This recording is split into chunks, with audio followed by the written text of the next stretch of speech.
HSI notification വന്നു. ഇനി എങ്ങനെയാണ് പഠനം പ്ലാൻ ചെയ്തിരിക്കുന്നത്? കൺസിസ്റ്റൻസി, റിവിഷൻ ഇവയൊപ്പം ഉണ്ടാവണം HSIയിൽ ത്രൂ ഔട്ട്. നമുക്ക് ഒരുമിച്ച് പഠിക്കാം CCയോടൊപ്പം. Hello all, welcome to competitive cracker.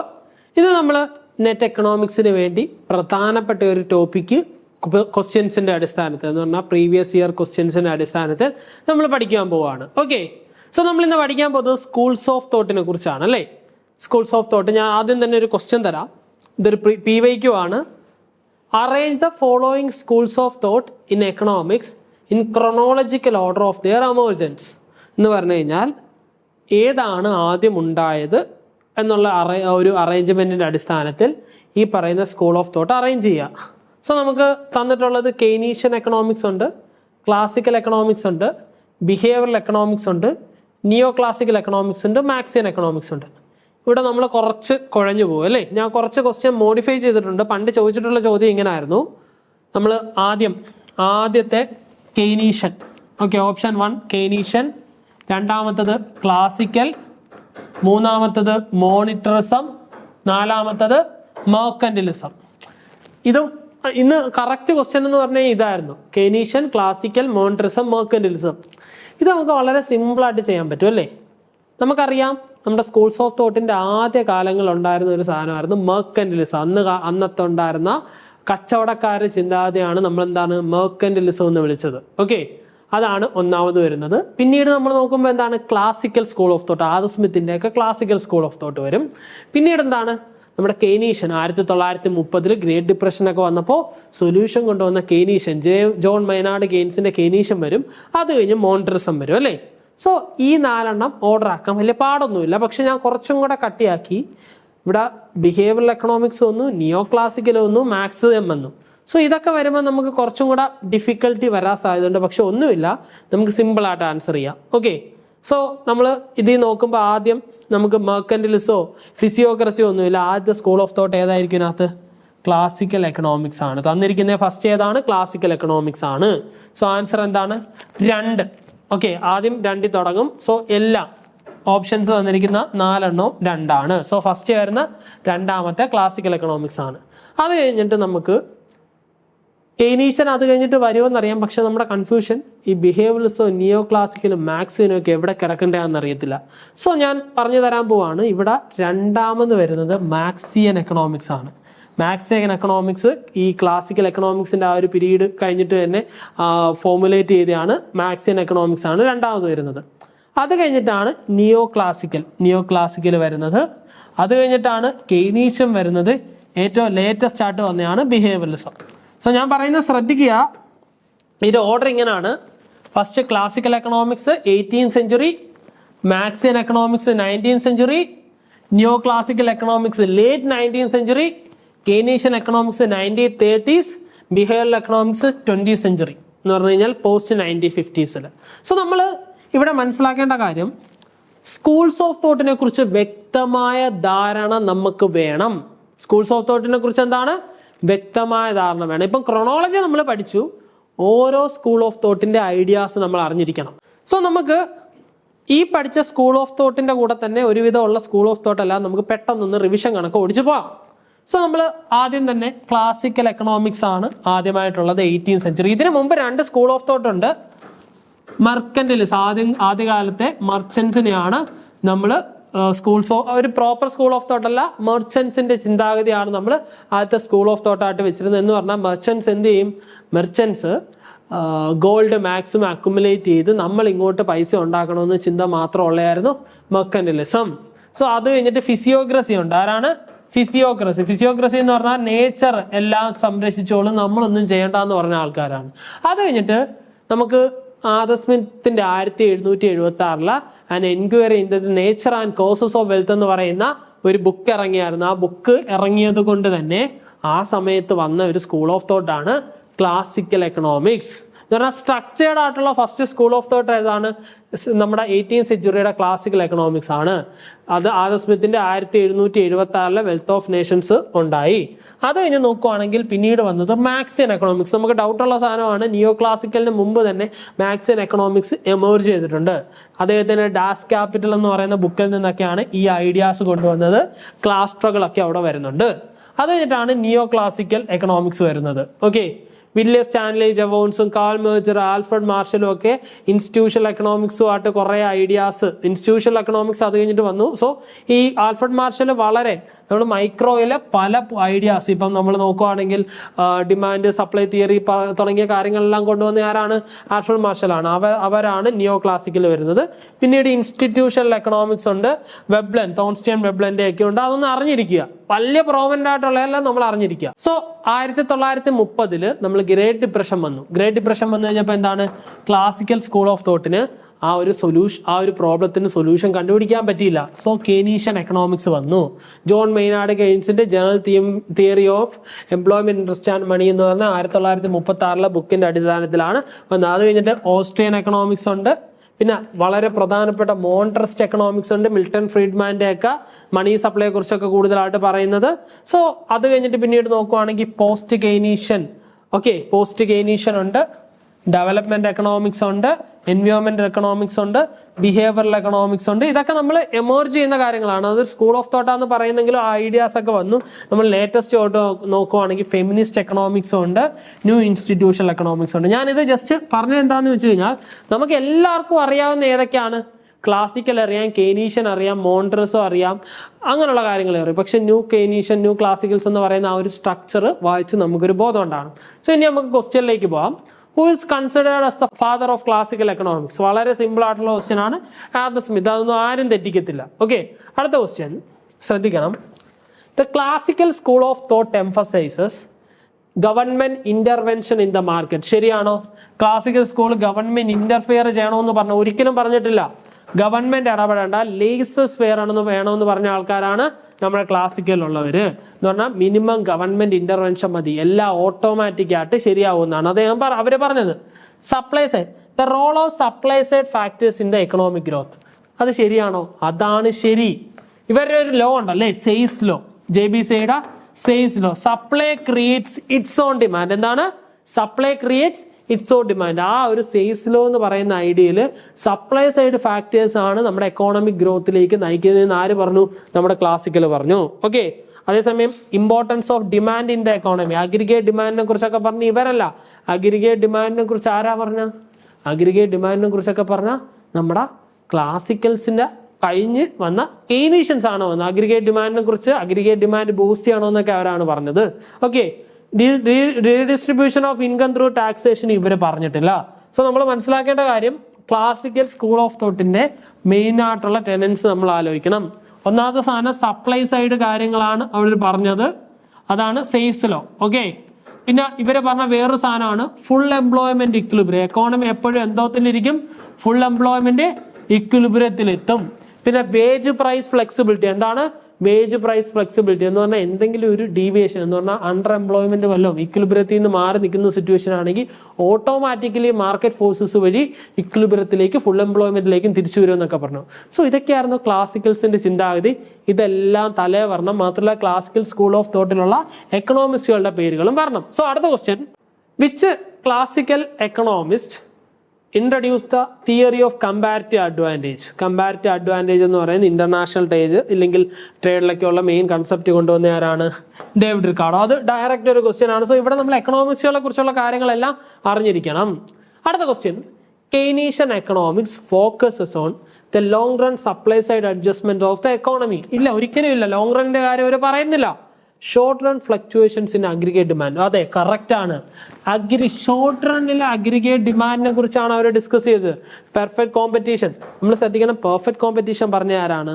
നമ്മുടെ ക്ലാസിക്കൽസ് ആണ്. ഓക്കെ, മിനിമൽ ഗവൺമെന്റ് ഇന്റർവെൻഷൻ, അതും ക്ലാസിക്കൽസ് ആണ് പറയുന്നത്. സോ നമ്മൾ ക്ലാസിക്കൽസിന്റെ ഐഡിയാസ് ഒക്കെ പഠിച്ച് നമ്മൾ ഇങ്ങോട്ട് എവിടെ അങ്ങോട്ടാണ് പോകുന്നത്? കെയ്നീഷ്യനിലോട്ടാണ് പോകുന്നത്. കെയ്നീഷ്യൻ വന്ന കോണ്ടെക്സ്റ്റ് നമ്മൾ മനസ്സിലാക്കണം. 1930 നമുക്ക് ഭയങ്കരമായിട്ട് ഡിപ്രഷൻ ഉണ്ടായ സമയത്താണ് ഇവർ വരുന്നത്. ഇവർ വന്ന് ജോൺ മെയ്നാർഡ് കെയ്ൻസ് പറഞ്ഞ എന്താണ്? നമ്മുടെ എക്കോണമിയിൽ അഗ്രിഗേറ്റ് ഡിമാൻഡ് കൂട്ടാൻ ഗവൺമെന്റ് ഇടപെടണമെന്നുള്ള സൊല്യൂഷനാണ് ഇവർ പറഞ്ഞത്. സോ നമ്മൾ മനസ്സിലാക്കേണ്ടത് short run fluctuations in aggregate demand ആണ് സൊല്യൂഷൻ എന്ന് പറഞ്ഞു. ലോങ് റണ്ണിൽ നമ്മളെല്ലാം ചത്തു പോകുന്നു അവർ പറഞ്ഞു. അതുകൊണ്ട് നമ്മൾ ലോങ് റണ്ണിന്റെ കാര്യമൊന്നും ആലോചിക്കേണ്ട. അടുത്ത, according to Keynes what is the main cause of unemployment during recession? റിസഷന്റെ പ്രധാനപ്പെട്ട കാരണം എന്ത് എന്ന് പറഞ്ഞാൽ റിസഷനിലൂടെ അൺഎംപ്ലോയ്മെന്റ് ഉണ്ടായതിന്റെ പ്രധാനപ്പെട്ട കാരണം എന്ത്? High wages, insufficient aggregate demand, over production, high tax rates. Answer എന്താണ്? ഇൻസഫിഷ്യന്റ് അഗ്രിഗേറ്റ് ഡിമാൻഡ് ആണ് ആൻസർ വരുന്നത്. ഓക്കെ, അടുത്തത്, the liquidity trap is A concept associated with which economics? Liquidity trap നമ്മൾ മണിയെ കുറിച്ചുള്ള തിയറീസിൽ കെയ്നീഷ്യന്റെ അഭിപ്രായമുണ്ട്. നമ്മളിവിടെ മനസ്സിലാക്കേണ്ട കാര്യം ഇപ്പം determination of income and employment, determination of equilibrium, ഈ പറഞ്ഞ കാര്യം ഇപ്പം മണിയെ കുറിച്ചുള്ള പെർസ്പെക്റ്റീവ്, വേജിനെ കുറിച്ചുള്ള, ഇവിടെ എല്ലാം ഓരോ സ്കൂൾ ഓഫ് തോട്ടിനും ഡിഫറെൻ്റ് ആയിട്ടുള്ള പെർസ്പെക്റ്റീവ് ആണുള്ളത്. ഇവിടെ നമ്മൾ നോക്കുവാണെങ്കിൽ കെയ്നീഷ്യന്റെ പെർസ്പെക്റ്റീവ് നമ്മുടെ ഇവിടെ മനസ്സിലാക്കണം. 3 മോട്ടീവിനായിരിക്കും നമ്മൾ പൈസ കയ്യിൽ വെക്കുന്നത്. ട്രാൻസാക്ഷണറി, പ്രിക്യൂഷണറി, അതോടൊപ്പം സ്പെക്കുലേറ്റീവ്. ഈ സ്പെക്കുലേറ്റീവ് ആയിട്ട് നമ്മൾ കയ്യിൽ വെക്കുമ്പോൾ ഇൻട്രസ്റ്റ് റേറ്റ് കുറഞ്ഞിരിക്കുന്ന സമയത്ത് നമ്മൾ ലിക്വിഡ് ആയിട്ട് പൈസ എല്ലാം കയ്യിൽ വെക്കും എന്ന് പറയുന്ന സിറ്റുവേഷൻ ആണ് ലിക്വിഡിറ്റി ട്രാപ്പ് എന്ന് പറയുന്നത്. ആ കൺസെപ്റ്റ് പറഞ്ഞാൽ എന്താ? ആരാണ്? ജോൺ മെയ്നാർഡ് കെയ്ൻസ് ആണ്. ആണോ? ജോൺ മെയ്നാർഡ് കെയ്ൻസ് ആണ് ഈ ഒരു കൺസെപ്റ്റ് പറഞ്ഞത്. സോ നമ്മൾ പറഞ്ഞ കാര്യങ്ങൾ മനസ്സിലായെന്ന് വിശ്വസിക്കുന്നു. സോ CC-യിൽ നിങ്ങൾക്ക് ഏറ്റവും നല്ലൊരു ഓഫർ വരുന്നുണ്ട്. നിങ്ങൾ ഈ ഒരു 10 ഡേയ്സിനുള്ളിൽ കോഴ്സ് എടുക്കുകയാണെങ്കിൽ ഒരു 365 ഡേ JRF ബാച്ച് എന്ന് പറഞ്ഞാൽ 1 വർഷം എന്ന് പറഞ്ഞാൽ 2x മോഡിൽ നിങ്ങൾ 1 വർഷത്തെ കോഴ്സ് മുഴുവനായി നിങ്ങൾക്ക് തരികയാണ്. സോ നിങ്ങളുടെ പ്രിപ്പറേഷൻ വളരെ നല്ല രീതിയിൽ നടത്താൻ പറ്റും. സോ നിങ്ങൾ നോക്കുക, ഈ കാണുന്ന നമ്പർ 9778826292 എന്ന് പറയുന്ന നമ്പറിലാണ് കോൺടാക്ട് ചെയ്യേണ്ടത്. ഈ നമ്പറിൽ കോൺടാക്ട് ചെയ്താൽ നിങ്ങൾക്ക് ഏതൊക്കെ ക്ലാസ് എങ്ങനെയാണെന്നുള്ള കാര്യങ്ങളെല്ലാം അറിയും. സോ ഈ ക്ലാസ്സുകളിലൂടെ നിങ്ങൾക്ക് എത്രയും പെട്ടെന്ന് JRF കിട്ടാൻ ഞങ്ങൾ ഹെൽപ്പ് ചെയ്യും. സോ അടുത്ത ക്വസ്റ്റ്യനിലേക്ക് പോവാം. നിയോ classical economics primarily focuses on aggregate demand and supply, marginal utility and individual decision making, class struggle and exploitation, government intervention in the economy. So ഇവിടെ നമ്മൾ നിയോ ക്ലാസിക്കൽ ആൽഫ്രഡ് മാർഷലൊക്കെയാണ്, അദ്ദേഹമൊക്കെ യൂട്ടിലിറ്റിയെ കുറിച്ചാണ്, marginal utility and individual decision making ആണ് ഇവിടെ answer വരുന്നത്. So നമ്മളിവിടെ മനസ്സിലാക്കേണ്ട കാര്യം, ആ ഐഡിയ നമുക്ക് ക്ലാരിറ്റി ആയിട്ട് തലയിൽ വേണം, അന്നേരം നമുക്ക് ആൻസർ ചെയ്യാൻ പറ്റും. ഓക്കെ, അടുത്ത question. The equilibrium price and quantity in markets are determined by government policy, supply and demand forces, class conflict, international trade. Equilibrium എപ്പോഴും നമ്മൾ ഇത് ക്ലാസിക്കൽ സ്കൂൾ ഓഫ് തോട്ടിന്റെ ഒരു ചോദ്യമാണ്. ക്ലാസിക്കൽ സ്കൂൾ ഓഫ് തോട്ടിൽ ഇക്വിലിബ്രിയം പ്രൈസും ക്വാണ്ടിറ്റിയും മാർക്കറ്റ്സ് ഡിറ്റർമൈൻ ചെയ്യുന്ന ആരാണ്? സപ്ലൈ ആൻഡ് ഡിമാൻഡ് ഫോഴ്സസ് ആണ്. ഓക്കെ, സപ്ലൈ ആൻഡ് ഇതിനെ മാർക്കറ്റ് ഫോഴ്സസ് എന്നും നമ്മൾ പറയാറുണ്ട്. അടുത്ത question. The concept of marginal utility associated with which school of thought? ഏത് സ്കൂൾ ഓഫ് തോട്ടും ആണ് മാർജിനൽ യൂട്ടിലിറ്റി ബന്ധപ്പെട്ട് കിടക്കുന്നത്? മാർജിനൽ യൂട്ടിലിറ്റി എന്ന് പറയുന്ന കൺസെപ്റ്റ് എന്താണ്? നിയോ ക്ലാസിക്കലുമായിട്ടാണ് ബന്ധപ്പെട്ട് കിടക്കുന്നത്. എന്താണ്? ആൽഫ്രഡ് മാർഷലൊക്കെ വരുന്ന അവിടെ ആണ്. അടുത്ത question. Karl Marx theory primarily focuses on, നമ്മൾ രണ്ടാമത്തെ ക്വസ്റ്റ്യനകത്ത് രണ്ടാമത്തെ വന്ന കാൾ മാർക്സിന്റെ തിയറി എന്തുമായിട്ട് ബന്ധപ്പെട്ടിരിക്കുന്നു? Class struggle between capitalist and workers. അവിടെ തന്നെ ആൻസർ കിട്ടി. The role of aggregate demand in the economy, അത് കെയ്നീഷ്യനാണ് പറയുന്നത്. The invisible hand in the market, അത് ക്ലാസിക്കൽസ് ആണ് പറയുന്നത്. മാർജിനൽ യൂട്ടിലിറ്റി നിയോ ക്ലാസിക്കൽ ആണ് പറയുന്നത്. സോ നമ്മൾ കാൾ മാർക്സിന്റെ ഐഡിയ എന്താണ്? നമ്മുടെ ക്യാപിറ്റലിസ്റ്റും വർക്കേഴ്സും കണ്ടിന്യൂസ് ആയിട്ട് സ്ട്രഗിൾ എത്തി അവസാനം സോഷ്യലിസം വരും. സോ ഈ നമ്മുടെ ഡെവലപ്മെന്റിൽ കാൾ മാർക്സിന്റെ തിയറി വളരെ ഇൻട്രസ്റ്റിംഗ് ആണ്. അദ്ദേഹം പറയുന്നതനുസരിച്ച് ആദ്യം നമ്മൾ അഗ്രികൾച്ചറൊക്കെ തുടങ്ങുന്നതിന് മുമ്പ് നമ്മുടെ ഒരു സൊസൈറ്റി എന്ന് പറഞ്ഞാൽ നമ്മുടെ ഇനീക്വാലിറ്റി ഇല്ലാത്തൊരു സൊസൈറ്റിയാണ്. അത് കഴിഞ്ഞിട്ട് പിന്നീട് ഫ്യൂഡലിസം എന്ന് പറഞ്ഞു കഴിഞ്ഞാൽ, ഫ്യൂഡലിസത്തിന് മുമ്പ് നമ്മുടെ അടിമത്തം ഉള്ള സമയത്ത് അടിമയും ഉടമയും തമ്മിൽ ഹാവിനോട്ട് ഒരു സിറ്റുവേഷൻ ഉണ്ടാകും. എന്ന് പറഞ്ഞാൽ 2 ക്ലാസ് ആയിട്ട് തിരിക്കപ്പെട്ടു. അത് കഴിഞ്ഞിട്ട് പിന്നീടും എല്ലാ ഡെവലപ്മെന്റ് സ്റ്റേജിനും ഹാവിനോട്ടും ആയിട്ട് ഡിവൈഡ് ചെയ്യുന്നു. പിന്നീട് നോക്കുവാണെങ്കിൽ ലാൻഡ് ലോഡും അവിടെ പണിയെടുക്കുന്ന അടിമ ഉടമ കണക്ക് തന്നെ അടിയാൻ കുടിയാൻ ബന്ധം. അത് കഴിഞ്ഞിട്ട് ഇൻഡസ്ട്രിയൽ റവല്യൂഷൻ ഒക്കെ വന്നു കഴിയുമ്പോൾ എന്താണ്? അവിടെ ഇൻഡസ്ട്രിയലൈസ്ഡ് ആയിട്ടുള്ള ക്യാപിറ്റലിസ്റ്റ് ഉണ്ടാവും. അവരുടെയിലായിരിക്കും റിച്ച് ആയിട്ടുള്ള കാര്യങ്ങളെല്ലാം വർക്കേഴ്സിനെ അവർ എക്സ്പ്ലോയിറ്റ് ചെയ്യും. അത് കഴിഞ്ഞിട്ട് ഇവർ അവസാനം എന്താണ്? വർക്കേഴ്സ് എല്ലാം ഇതിനെതിരെ പോരാടി ഒരു സൊല്യൂഷൻ എത്തി അവസാനം സോഷ്യലിസത്തിലേക്ക് പോകുമെന്നാണ് കാൾ മാർക്സ് വരുന്നത്. അതിനെയാണ് കാൾ മാർക്സിന്റെ ക്ലാസ് സ്ട്രഗിൾ എന്ന് പറയുന്ന കൺസെപ്റ്റ്. സോ ആൻസർ എന്താണ്? എ ആണ്. സോ റിലേറ്റഡ് ആയിട്ടുള്ള ഫാക്ട്സ് ഞാൻ പറയുന്നതേ ഉള്ളൂ, മനസ്സിലാക്കി എടുക്കുക. അടുത്ത, Max in economics describes the process of capital accumulation as leading to economic stability, increasing inequality and exploitation, perfect competition, efficient allocation of resources. കാൽ മാക്സിൽ പറയുന്നത് ക്യാപിറ്റൽ അക്യുമുലേഷൻ എന്ന് പറഞ്ഞാൽ വർക്കിംഗ് ക്ലാസ്സിനെ എക്സ്പ്ലോയിറ്റ് ചെയ്ത് നിൽക്കുന്ന ആ സിറ്റുവേഷനിൽ ഇനീക്വാലിറ്റി ആണ് ക്യാപിറ്റൽ അക്യുമുലേഷന്റെ ഭാഗമായിട്ട് ഉണ്ടാകുന്നതെന്ന് പറഞ്ഞു. ഇനീക്വാലിറ്റി ആൻഡ് എക്സ്പ്ലോയിറ്റേഷൻ ആണ് ഉണ്ടാകുന്നതെന്നാണ് പറയുന്നത്. അടുത്തത് according to Marx surplus values generated by, surplus value എങ്ങനെയാണ് ഉണ്ടാകുന്നത്?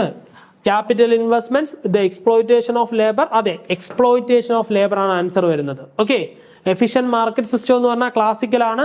ഹൈ ലെവൽസ് ഓഫ് പ്രൊഡക്ടിവിറ്റി ഒക്കെ പിന്നീടുള്ള കാര്യങ്ങളാണ്. സോ നമ്മൾ ആൻസർ എന്താണ്? നമ്മുടെ കാൾ മാക്സിന്റെ ഐഡിയയിൽ സർപ്ലസ് വാല്യൂ നമ്മുടെ ലേബറേഴ്സിനെ എക്സ്പ്ലോയിറ്റ് ചെയ്തിട്ടാണ് നമ്മൾ എടുക്കുന്നത് എന്നുള്ള കാര്യം മനസ്സിലാക്കുക. ഓക്കെ, അടുത്ത question, monetarist believe that fiscal policy is more effective than monetary policy.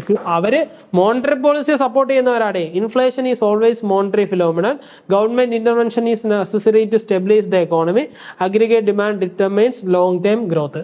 So ശ്രദ്ധിക്കുക, ഇതിന്റെ answer inflation is always a monetary phenomenon എന്ന് പറഞ്ഞാൽ മോണിറ്ററിസ്റ്റ് ആണ്. ഓക്കെ, അതോടൊപ്പം തന്നെ government intervention is necessary to stabilise the economy എന്ന് പറഞ്ഞത് കെയ്നീഷ്യനും, aggregate demand determines long time growth എന്ന് പറയുന്ന ആരാണ്? നമ്മുടെ കെയ്നീഷ്യൻ ഷോർട്ട് ടൈം ഗ്രോത്ത് എന്ന് പറയുന്ന ഐഡിയ ആണ് വരുന്നത്. സോ ഇവിടെയൊക്കെ നമ്മൾ ബാക്കിയുള്ള സ്കൂൾ ഓഫ് തോട്ട് എന്താ പറയുന്നത് എന്നുള്ള ഒരു ഐഡിയ ഉണ്ടാകണം. Who is the most prominent economics associated with monetarism? എല്ലാവർക്കും അറിയാൻ പറ്റും, മിൽട്ടൺ ഫ്രീഡ്മാൻ. ആരാണ്? Milton Friedman. Monitors argue that the primary role of the central bank is to, central ബാങ്കിന്റെ പ്രൈമറി റോൾ എന്താണ്? നമ്മൾ manage the money supply. Option കാണുമ്പോഴേ easy ആയിട്ട് answer ചെയ്യാം, സിമ്പിൾ ആയിട്ടുള്ള കാര്യമാണ്. അടുത്തത്, behavioural economics changes the assumption of.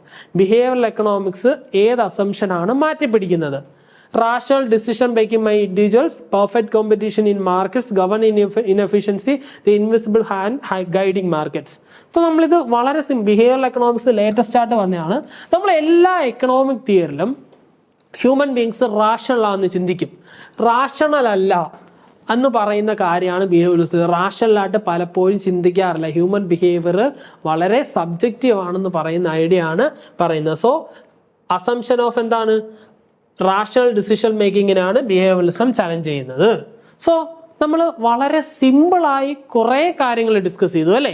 So നമ്മൾ സ്കൂൾ ഓഫ് തോട്ട് എന്താണെന്ന് ഓർഡറിലാക്കിയിട്ട് നമ്മൾ അതിനകത്തുള്ള പല പല ഐഡിയാസ് ഡെപ്പിറ്റ് ചെയ്ത് പറഞ്ഞാണ്. സോ അത്രയും കാര്യങ്ങൾ ക്ലിയർ ആയെന്ന് വിശ്വസിക്കുന്നു. സോ ഇങ്ങനെ ക്ലാസ്സുകളിൽ പല പല ഐഡിയാസ് കിട്ടണമെങ്കിൽ നിങ്ങൾ എത്രയും പെട്ടെന്ന് CCയുടെ JRF ബാച്ച്, നെറ്റ് JRF ബാച്ചിൽ ജോയിൻ ചെയ്യുക. സോ ഇവിടെ നിങ്ങൾക്ക് ഏറ്റവും വലിയ വിക്ടറി ബാച്ച് എന്ന് പറയുന്ന ഒരു സിസ്റ്റമാണ് ഞങ്ങൾ ഉണ്ടാക്കിയിരിക്കുന്നത്. സോ ഇവിടെ ശ്രദ്ധിക്കേണ്ട കാര്യം, economics, management, commerce, general paper, English, CSIR, physics എന്ന് പറയുന്ന സബ്ജക്റ്റുകളാണ് ഞങ്ങൾ നിങ്ങൾക്ക് ക്ലാസ് നൽകാൻ ഉദ്ദേശിക്കുന്നത്. സോ നിങ്ങൾക്ക് എത്രയും പെട്ടെന്ന് അഡ്മിഷൻ എടുക്കാം. അഡ്മിഷൻ എടുക്കേണ്ട നമ്പർ ഈ കാണുന്നതാണ്, 9778826292 എന്ന് പറയുന്ന നമ്പറാണ്. സോ എത്രയും പെട്ടെന്ന് അഡ്മിഷൻ എടുക്കുക. JRF ഈ വർഷം തന്നെ ക്രാക്ക് ചെയ്യുക. സോ ഇതേപോലുള്ള നല്ല വീഡിയോസ് നിങ്ങൾ കാത്തിരിക്കുന്നെന്നറിയാം. ഇനിയും നല്ല വീഡിയോസ് ഞങ്ങൾ എത്തിക്കും. സോ ഈ ഒരു ക്ലാസ്സിന് താഴെ നിങ്ങളുടെ അഭിപ്രായം കമൻ്റായി രേഖപ്പെടുത്തുക. വീഡിയോ ലൈക്ക് ചെയ്യുക, ചാനൽ സബ്സ്ക്രൈബ് ചെയ്യുക. അടുത്ത ക്ലാസ്സിൽ കാണാം. താങ്ക്